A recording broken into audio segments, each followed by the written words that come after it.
반갑습니다. 새해 복 있는 사람으로 살아가면 좋겠습니다. 오늘부터 여호수아를 묵상하게 되었습니다.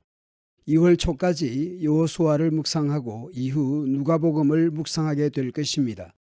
오늘 본문은 죽은 모세를 이어 여호수아를 지도자로 부르시는 내용입니다. 오늘 본문의 시작은 이것입니다. 여호와의 종 모세가 죽은 후에 죽음은 끝입니다. 더군다나 모세는 출애굽의 지도자요 광야 40년 동안 불평과 불만과 불신앙의 이스라엘을 인도했던 위대한 지도자였습니다. 모세는 어느 정도로 위대했는가? 신명기 끝에서 이렇게 기록합니다. 그 후에는 이스라엘에 모세와 같은 선지자가 일어나지 못하였다. 모세는 여호와께서 대면하여 아시던 자요, 여호와께서 그를 애굽 땅에 보내사 바로와 그의 모든 신하와 그의 온 땅에 모든 이적과 기사와 모든 큰 권능과 위엄을 행하게 하심에 온 이스라엘의 목전에서 그것을 행한 자였습니다. 전무후무한 주의 종이었습니다. 그런 모세가 죽었다는 여호수아의 기자도 여호와께서도 직접 말씀합니다. 그런 상황에서 여호와 하나님께서 모세의 수종자 눈의 아들 여호수아에게 말씀합니다.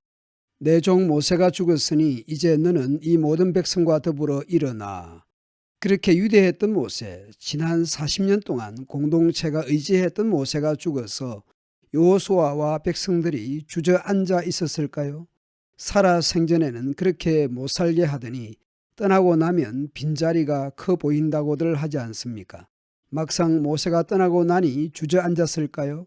하나님께서는 여호수아와 백성들에게 일어나라고 말씀합니다. 그리고 명령합니다. 이 요단을 건너 내가 그들 곧 이스라엘 자손에게 주는 그 땅으로 가라. 그 땅은 어떤 땅입니까? 모세가 주는 땅이 아닙니다. 그 땅은 여호와 하나님께서 주시는 땅입니다. 내가 모세에게 말한 바와 같이 너희 발바닥으로 밟는 곳은 모두 내가 너희에게 주었다는 것입니다. 곧 광야와 이 레바논에서부터 큰 강 곧 유브라데 강까지 헷 족속의 온 땅과 또 해지는 곳 대해까지 너희의 영토가 되리라. 이러한 경계에 대한 것은 이미 창세기의 아브라함 때부터 하신 말씀입니다. 모세가 살아 생전에도 유브라데까지 가라는 명령을 했습니다. 유브라데 강에서부터 발바닥으로 밟는 땅은 다 소유가 될 것이라 하였습니다. 오래된 약속이었고 명령이었습니다. 여호수아는 약 40년 전 나이 40세에 자신의 지파 대표로 12정탐꾼에 속하여 그 땅을 직접 보았고 밟았던 사람이었습니다. 이제 한 지파의 대표가 아니라 12지파의 대표로서 선임된 것입니다. 하나님께서는 여호수아에게 약속에 대한 목표를 주실 뿐만 아니라 격려하십니다. 내 평생에 너를 능히 대적할 자가 없으리니 여호수아를 대적할 수 없는 이유가 무엇입니까? 여호와께서 모세와 함께 있었던 것 같이 여호수아와 함께 하실 것이기 때문입니다. 내가 너를 떠나지 아니하며 버리지 아니하리니 하나님께서 함께 하실 것이라 거듭 말씀합니다. 그러므로 강하고 담대하라. 모세가 아니라 하나님께서 함께 하시기에 강하고 담대할 수 있습니다. 너는 내가 그들의 조상에게 맹세하여 그들에게 주리라 한 땅을 이 백성에게 차지하게 하리라. 여호와께서 아브라함 때부터 약속한 그 땅을 차지할 수 있게 하리니 여호수아가 할 수 있다는 것입니다. 여호수아가 하는 것이 아닌 하나님께서 성취하도록 하시겠다는 것입니다. 그러므로 6절에서 강하고 담대하라고 말씀했습니다. 7절에서 또 말씀합니다. 오직 강하고 극히 담대하여 전쟁 수행에 있어서 가져야 할 자세인 것이죠.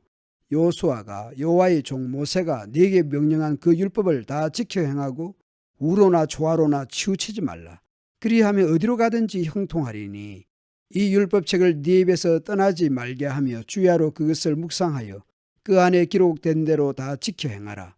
그리하면 네 길이 평탄하게 될 것이며 네가 형통하리라. 내가 네게 명령한 것이 아니냐? 강하고 담대하라. 두려워하지 말며 놀라지 말라. 네가 어디로 가든지 네 하나님 여호와가 너와 함께 하시느니라. 5절부터 9절까지를 가지고 대칭 구조를 만들어 보면 하나님께서 함께 하신다는 말씀, 강하고 담대할 것, 형통에 대한 약속이 있습니다. 그 중심은 율법에 대한 묵상과 순종입니다. 오늘 본문의 구조를 간단하게 정리해 보면 하나님께서 함께 하시겠다. 그러므로 강하고 담대하라. 형통하게 되는 길은 말씀 묵상과 순종입니다. 강하고 담대하고 형통하고 싶습니까? 말씀 묵상과 그 말씀에 대한 순종입니다. 말씀을 묵상하고 순종하는 것이 형통하는 방법으로 제시하는 것이 아닙니다. 말씀 묵상과 말씀대로 사는 것 자체가 형통한 것이고 복 있는 사람입니다. 하나님의 약속을 이루는 것은 말씀을 묵상하고 그 말씀대로 사는 것입니다. 혹시 그 땅에 들어갔다 하더라도 말씀대로 살지 않고 원래 가나안 원주민처럼 살면 심판이 임할 수밖에 없을 것입니다. 광야에서도 약속의 땅에서도 하나님 말씀대로 사는 것이 복이요 형통이요 강함이요 담대함입니다. 이제 곧 새해입니다. 새해는 하나님께서 주시는 선물 같은 것입니다.